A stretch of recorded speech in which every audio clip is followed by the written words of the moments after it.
The Gates of Horn and Ivory, by Francis Rosenfeld. Chapter 3. The Dionysia.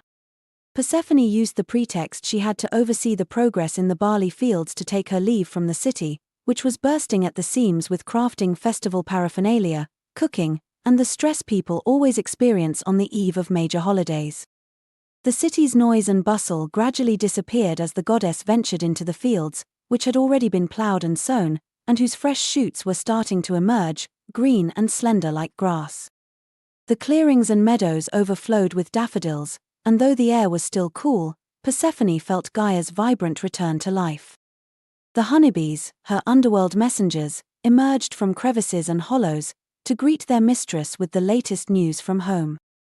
She watched them dance their messages, smiling to old memories, intoxicated with the scent of daffodils and caressing the tiny shoots of wheat as if they were her little children, gathered round to bask in her presence. Such blessed peace she felt in the fields, whose bounty filled her heart more than any offerings left on the steps of her altars. The world of plants, over which she ruled jointly with her mother, worshipped her, smitten, growing flowers in her footsteps and rewarding her slightest smile with overflowing bounty. In this idyllic land of agreeable weather and ample provision, the people had made nature their home, finding safety and freedom in it, with no need for walls. Under the midday sun, gazing upon the serene hills, the sea and the city, which looked diminutive in the distance, humans felt as powerful and immortal as the gods. Hence, the embodiments of their lofty ideals enjoyed their eternal life outdoors as well, amongst rivers and forests, accompanied by a large following of nymphs, dryads, heroes, demigods, and mythical monsters, all with specific roles, inspiring their own devotees. The complex tapestry of their relationships, errors, and conflicts formed a narrative richer than any theatrical production, portraying conspiracies, love, and loss. Despite officially residing on Mount Olympus, the gods roamed the earth, mingling with humans and indulging their whims, spreading around both blessings and mischief. Persephone's family was a difficult and demanding bunch, prone to fits of anger, taking whatever it pleased and dispensing favors capriciously. Its rowdy, jealous crowd, always on the watch for rivals who might lessen the offerings at their temples, was the perfect embodiment of raw human nature. The gods controlled the forests, streams, fire, oceans, sun, moon, night, and stars. Every detail of life was overseen by a god who demanded worship and sacrifice. With little recourse against their omnipresent power, the humans resigned themselves to the gods' volatile tempers, which turned their lands into battlefields and their lives upside down.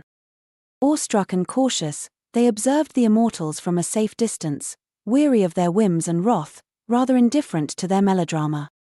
There you were, Demeter saw her daughter from afar and rushed towards her, all the while taking stock of the agricultural progress the latter had fostered with approving nods.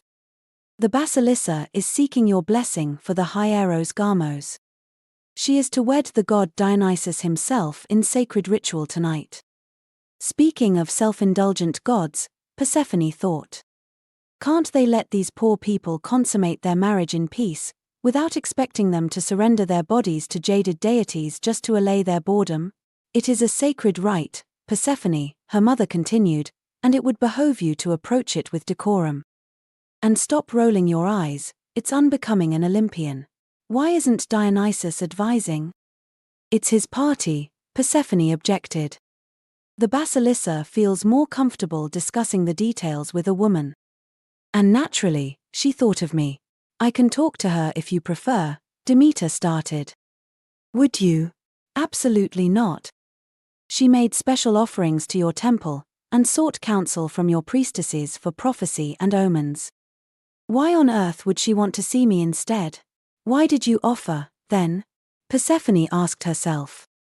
It was a rhetorical question. She was used to her mother's random tests, which were always offered as surprises and served only one purpose: to draw out unacceptable emotions and behaviors in her daughter and nip them in the bud. Good grief, I miss Hades. Doesn't my cousin ever get fed up with this stuff? You know he never shows up personally to these functions. People like to imagine themselves gods for a day. It's good for our image. Persephone remembered her last meeting with Dionysus, carried among the fast-emptying wine amphorae and progressively unsteady companions, and couldn't help wonder which one of the drunken entourage was going to show up for the feat this time. Her peaceful daydreaming in the daffodil fields, surrounded by bees and sunshine, was over. Back at the temple, prostrations and ritual offerings behind her, Persephone finally understood her role in this story. She was to bless the psychotropic mix of plants used for the ceremonial brew and perfect their synergy. Henbane, belladonna, mandrake and aconite, the dark daughters of the earth, her humble servants and her wards, showed up to assist her in her quest. They could be merciless, the mighty children of the underworld. They could empower oracles or bring death just as quickly if misused. They instilled apprehension in the humans, but were fiercely devoted to their mistress, who fostered and respected their gifts. It was hard for the mortals to see beyond the veil, so the fearsome plants of the lower realms came to their aid. They opened portals, so humans could enjoy the vision of the gods, albeit briefly.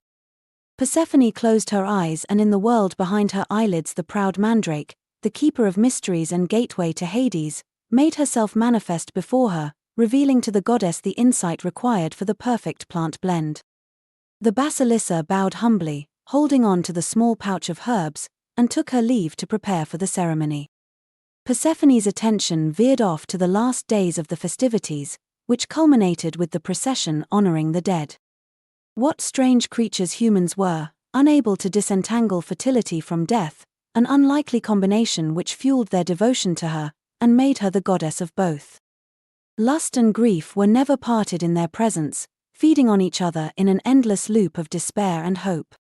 Wine, the paradoxical morning libation which accompanied these mixed emotions, the gift of Helios and Hecate, infused and heightened them, offering people liberation and unchaining their sorrows simultaneously, allowing even the most guarded humans a temporary reprieve from the silent carrying of their burdens. Any mundane activity becomes a ritual when it has an intention behind it, sustained by devotion and the presence of the spirits. Powered by the double impetuses of wine and ritual, the crowd stopped being a random gathering of individuals. It released their souls into a joined consciousness, one where they could experience life beyond boundaries for a while, before it pulled them apart and sent them back to their daily living. The Dionysian rites were all about surrender. For the participants, relinquishing their bodies to the gods was the ultimate expression of trust, a symbolic self-sacrifice whose full abandon and abrogation of will allowed them to leap, if only for a moment, into the experience of being gods themselves.